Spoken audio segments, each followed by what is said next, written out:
మేము మీలాంటి ప్రభుత్వ ఉద్యోగులమే. సచివాలయ సిబ్బంది. విజయనగరం కమిషనర్ నల్లనయ్య సచివాలయ ఉద్యోగులపై చేసినటువంటి అనుచిత వ్యాఖ్యలను ఏపీ శ్వాస Andhra Pradesh state ward administrative secretary association APSWASA 157/2024 గ్రామ వార్డ్ సచివాలయం employees federation AP JAC Amaravati అసోసియేషన్లు పూర్తిగాలో ఖండించారు. సేవా దృక్పథంతో పనిచేస్తున్నటువంటి సచివాలయ ఉద్యోగులపై ఇలాంటి అసభ్యకర పదజాలం వాడుతూ వారి యొక్క గౌరవ మర్యాదలు ప్రతిష్టతను దెబ్బతీసే విధంగా వారు మాట్లాడినటువంటి తీరు ప్రతి సచివాలయ ఉద్యోగిని కూడా కల్చివేసింది. ఈ సందర్భంగా అధికారులను ఈరోజు ఏపీ శ్వాస 3 వినయపూర్వక అభ్యర్థనలను చేశారు. పనిచేసేటువంటి ప్రదేశాలలో తోటి ఉద్యోగులను గౌరవంతో మర్యాదతో సంబోధిస్తూ పని చేసినట్లయితే మరింత ఉత్సాహంగా పనిచేసేటువంటి అవకాశం ఉంటుంది. ర్యాంకులు, టార్గెట్లు పేరుతో సచివాలయ ఉద్యోగులను ఈరోజు మానసిక ఒత్తిడికి నేటివేస్తున్నటువంటి తీరు చాలా బాధాకరం. దీనివలన ఎంతమంది ఆరోగ్య సమస్యలు, తొందరపాటులో యాక్సిడెంట్లు జరిగే ప్రాణాలు కోల్పోయే పరిస్థితి ఏర్పడింది. స్మూత్ అడ్మినిస్ట్రేషన్ జరిగే విధంగా ప్రభుత్వ పెద్దలను అధికారులను ఈ సందర్భంగా వినయపూర్వక అభ్యర్థన చేశారు.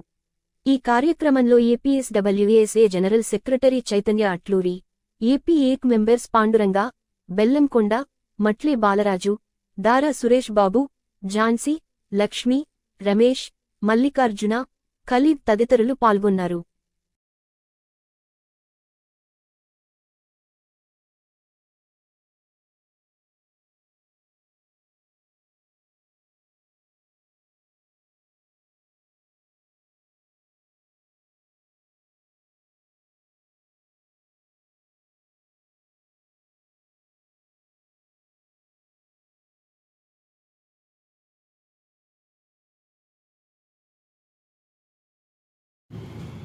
అందరికీ నమస్కారం. నా పేరు సీతారాం చైతన్య. నేను వార్డ్ అడ్మినిస్ట్రేటివ్ సెక్రటరీగా పనిచేస్తున్నాను నెల్లూరు కార్పొరేషన్లో. ఏపీ స్టేట్ వార్డ్ అడ్మినిస్ట్రేటివ్ సెక్రటరీస్కి అసోసియేషన్కి ఒక సభ్యుడిగా ఉన్నాను. ఈరోజు ఈ ప్రెస్ మీట్ పెట్టడానికి ముఖ్య కారణం ఏంటంటే 2019లో 20 లక్షల మందితో పోటీపడి 1,30,000 గ్రామ సచివాలయ ఎంప్లాయీస్ రిక్రూట్ అయ్యాము. రిక్రూట్ అయ్యామన్న సంతోషం వచ్చేలోపు మమ్మల్ని ట్రీట్ చేస్తున్న విధానం గురించి మేము ప్రతిరోజు బాధపడేవాళ్ళం. ఎందుకంటే మేము ఇది ప్రభుత్వ ఉద్యోగం అనే వచ్చాము. బట్ ప్రభుత్వ ఉద్యోగం అని చెప్పి రాష్ట్ర స్థాయి అధికారులు తెలుసు, కానీ ఎవరైతే జిల్లా స్థాయిలో మండల స్థాయిలో ఉన్నారో ఆ అధికారులు మా మీద ప్రతిరోజు రకరకాల వేధింపులు చేసి పెట్టడం, టార్గెట్స్ పెట్టడం జరుగుతూ ఉంది. నేను ఒకటి చెప్పదలుచుకున్నాను. మామూలుగా అధికారులు అనేవాళ్ళు 2 రకాలుగా ఉంటారు. ఒకటి ఏంటంటే వాళ్ళ కింద ఉద్యోగుల్ని ప్రోత్సహిస్తూ వాళ్ళకి సలహాలు ఇస్తూ తనకి ఉన్న అనుభవాన్ని రంగరించి ఒక సమస్య వచ్చినప్పుడు దాన్ని ఎలా సాల్వ్ చేయాలి, ఒక ప్రభుత్వం ఒక వర్క్ ఇచ్చినప్పుడు దాన్ని కలిసికట్టుగా ఎలా కంప్లీట్ చేయాలి ఎఫిషియెంట్గా అనేది తన ఎక్స్పీరియన్స్ని రంగరించి తన కింది స్థాయి ఉద్యోగులకి తను చెప్పగలగడం ఒక టైప్ ఆఫ్ ఎంప్లాయీ, ఒక అధికారి ఉంటుంది. ఇంకొక రకమైన అధికారులు ఎలా ఉంటారంటే తమకు పైనుంచి ఒక పని వచ్చినప్పుడు అది వాళ్ళ సరిగా అర్థం చేసుకోలేక ఆ పైన చూసిన ప్రజల్ని భరించలేక కింద స్థాయి ఎంప్లాయీస్ని టార్చర్ పెట్టడం, రకరకాల మాటలతో హింసించడం, ఇంకోటి లేనిపోని అని అనడం. దీనివల్ల ఏమవుతుందంటే అక్కడ అట్మాస్ఫియర్ అనేది కొలాప్స్ అవుతుంది. ఇప్పుడు మనం అనుకుంటూ ఉంటాం మామూలుగా 2 సెక్టార్స్ చూసుకుంటే మనకి సాఫ్ట్వేర్ సెక్టార్, మనకి ప్రభుత్వ గవర్నమెంట్ సెక్టార్ చూసుకుంటే అందరికీ ఏమనిపిస్తుంది, సాఫ్ట్వేర్ సెక్టార్లో హార్టికల్చర్ అనేది బాగుంటుంది, ఇంకా డెవలప్మెంట్ ఉంటుంది, గ్రోత్ ఉంటుంది అనే ఒక నానుడి ప్రజల్లో ఉంటుంది. వెన్ ఇట్ కమ్స్ టు ప్రభుత్వం సంబంధించిన శాఖలకి ఎంత చేస్తున్నా కూడా ప్రజల్లో ఒక రకమైన ఇది సరిగ్గా చేయట్లేదు అనే ఒక భావనలోనే ఉంటారు ఎప్పటికైనా కూడా. అది ఎందుకంటే సాఫ్ట్వేర్లో ఎలా ఉంటుందంటే చిన్న ఎంప్లాయా, పెద్ద ఎంప్లాయా, కంపెనీ CEO లేకుంటే ఈరోజు వచ్చిన అతను అనేది చూడరు. అతనికి ఆ ఎంప్లాయీకి ఎంత తెలివి ఉంది, ఆ తెలివిని మన డెవలప్ అవ్వడానికి, మన కంపెనీ డెవలప్ అవ్వడానికి ఏ విధంగా ఉపయోగించుకోగలం అని మాత్రమే చూస్తారు.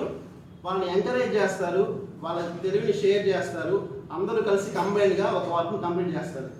అదే మన గవర్నమెంట్ విషయానికి పై అధికారులను ఒక ట్యాగ్ ఉంటే చాలు, వాళ్ళకి ఆ కింది స్థాయి ఎంప్లాయీస్ మీద సలహకులు వచ్చేస్తాయి అన్నమాట. వాళ్ళకి ఏమన్నా అనవచ్చు, ఆ ఎంప్లాయీస్ని ఎలా అన్నా తిట్టవచ్చు, వాళ్ళకి ఇష్టం వచ్చినట్టు అనుకోవచ్చు, వాళ్ళ ఇంట్లో పనుల కన్నా హీనంగా చూడవచ్చు. సో సో ఆ విధంగా చేయడం వల్ల కింది స్థాయి ఎంప్లాయీస్కి ఏమవుతుంది, వాళ్ళకున్న నాలెడ్జ్ అనేది వాళ్ళే మర్చిపోతారు, వాళ్ళకున్న క్యాపబిలిటీస్ అనేది మర్చిపోతారు. At the end service delivery అనే వాటిలో వెనుకబడిపోతారు. ఇది మనకి ఇప్పటి నుంచి కాదు, ఎప్పటి నుంచో ఇదే కంటిన్యూ అవుతూ ఉంది. అది రిక్వెస్ట్ ఏంటంటే, మీరు పై స్థాయి అధికారులు కాదనట్లేదు, మీకు ఒక రకమైన దాన్ని ఏమంటారు ఆత్మీయత బాగా ఉండొచ్చు. ఎందుకంటే అందరూ టెక్నికల్గా బాగా తెలిసిన వాళ్ళు, బాగా నాలెడ్జ్ ఉన్న వాళ్ళు, వెల్ ఎడ్యుకేటెడ్ వాళ్ళు చేశారు, వీళ్ళకి కొంచెం మనం చదివిస్తే మన తల మీద కూర్చుంటారేమో అనే భయం కూడా ఉండొచ్చు. కానీ మేము అలా ఏం చేయం, ఎందుకంటే మాకు అన్నీ తెలుసు. అంటే ఒక వర్క్ ఇచ్చినప్పుడు ఎలా చేయాలి మన పై అధికారులు.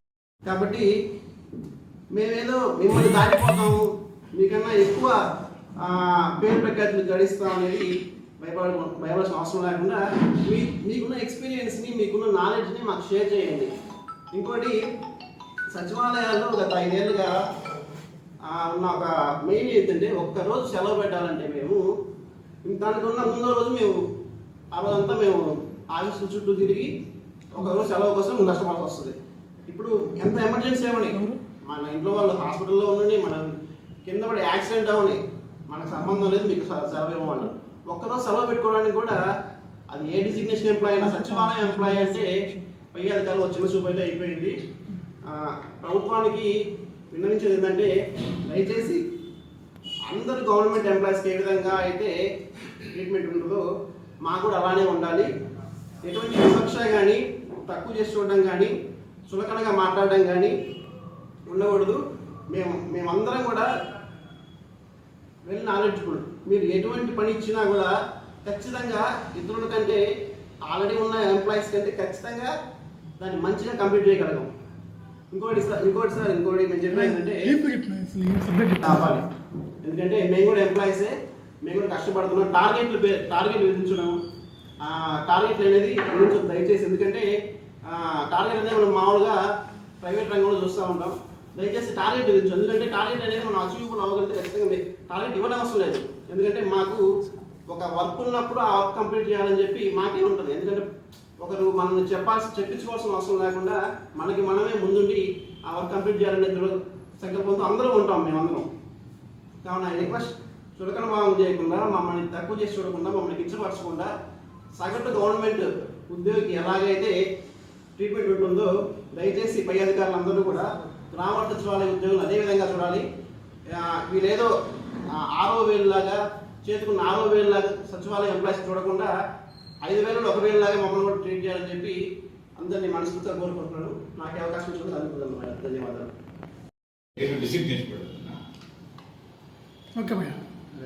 నమస్తే, నా పేరు Panduranga Bellamkonda, ward administrative secretary, Nellore municipal corporation. ఈరోజు AP state ward administrative secretaries association ద్వారా ఈ ప్రెస్ మీట్ నిర్వహించడం జరుగుతుంది.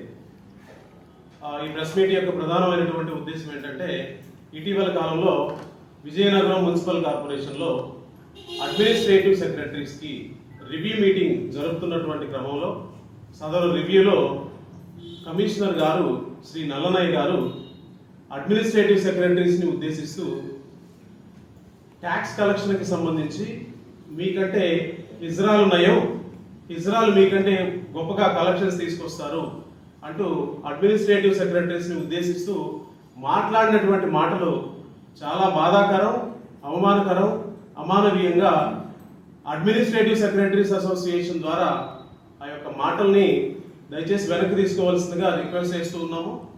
సచివాలయ ఉద్యోగస్తుల మీద ఇలాంటి దాడులు, అవమానకరమైనటువంటి మాటలు, ఈ అవమానించే పద్ధతులు గతంలో ఉన్నవి, అలాగే ఇప్పుడు కూడా కొనసాగుతూ ఉండడం చాలా బాధాకరం. సుమారుగా 20 లక్షల పైచిలకు మంది రాసినటువంటి డిఎస్సి ద్వారా, డిస్ట్రిక్ట్ సెలక్షన్ కమిషన్ ద్వారా జరిగినటువంటి రిక్రూట్మెంట్లో ఎగ్జామ్ రాసి, రిటర్న్ ఎగ్జామ్ రాసి సెలెక్ట్ అయినటువంటి గ్రామవార్డు సచివాలయం ఎంప్లాయీస్ అందరినీ కూడా రెగ్యులర్ చేసినప్పటికీ మిగిలిన ప్రభుత్వ ఉద్యోగుల్లాగా ఎక్కడా కూడా ట్రీట్ చేయటం లేదు అనేది వాస్తవం. ఇలాంటి బాధల్ని గతంలో నుంచి పడుతున్నటువంటి సుమారు 1,30,000 మంది గ్రామవార్డు సచివాలయం ఎంప్లాయీస్ యొక్క మనోవేదనని ఇంకా క్లియర్గా అయితే 1,30,000 కుటుంబాల మనోవేదన్ని ఈ సందర్భంగా ప్రభుత్వం వారి దృష్టికి తీసుకురాదలిచాము. ఎటువంటి టార్గెట్స్ ఇచ్చినా, ఫర్ ఎగ్జాంపుల్ గతంలో వాలంటీర్ సిస్టమ్ ఉండేది. ఈ వాలంటీర్ సిస్టంలో 5 రోజులు సుమారు 10 రోజుల పాటు కూడా పెన్షన్స్ ని డిస్బర్స్ చేసేటటువంటి పరిస్థితులు ఉండేవి. గౌరవనీయులు శ్రీ నారా చంద్రబాబు నాయుడు గారి ప్రభుత్వం అఖండ మెజారిటీతో వచ్చిన తర్వాత పెన్షన్ డిస్బర్స్మెంట్ ని మనం గమనిస్తే సింగిల్ డేలో 99+% ని అచీవ్ చేయడంలో కీ రోల్ ప్లే చేస్తున్నది, యాక్చువల్ రోల్ చేస్తున్నది గ్రామ వార్డు సచివాలయం ఎంప్లాయీస్.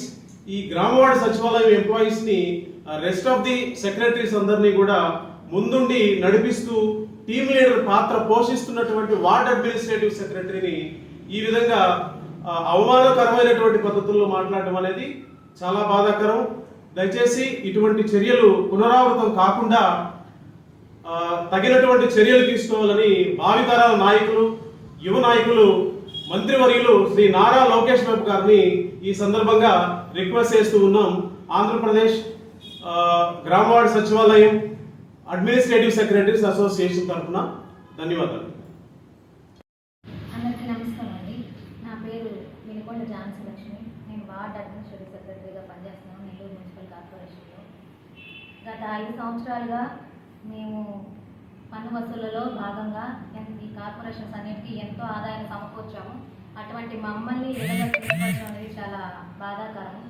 అక్కడ ఒక విజయనగరం డిస్టిక్లో నల్లమల్ల కమిషనర్ గారు ఇలా వేధింపుల దుర్భాషలు ఆడటం చాలా బాధాకరం అండి.